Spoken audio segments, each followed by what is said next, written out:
Oui, merci. Alors, quand même que le Grenoblois prenne conscience de ce que nous votons. Il s'agit là d'une délibération où vous nous faites voter 540 917 euros d'études et 302 155 euros de frais de maîtrise d'ouvrage, soit un total de 843 072 euros pour des études sur l'aménagement d'un parc. Simplement mener des études et réfléchir sur les aménagements du parc de la Villeneuve. Votre indécence m'impressionne. Alors pour rappel, je vous rappelle qu'en juillet 2008, un projet déjà avait été mené par l'architecte Yves Lion et tout son cabinet avec des ateliers populaires d'urbanisme. Et déjà, plusieurs centaines de milliers d'euros avaient été investis dans ce projet, cette étude d'aménagement du parc.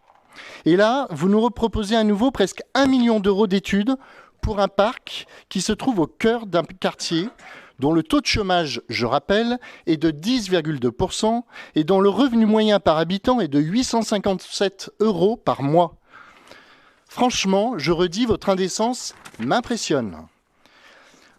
Vous ajoutez à cela la hausse de la taxe foncière, et on vient de l'évoquer avec, et vous ne l'avez pas démenti, a priori certainement plus de 30% en 2023. Vous ajoutez à cela l'endettement de 42 millions d'euros où on s'en prend pour les 20 prochaines années. Alain Carignon l'a rappelé en début de séance.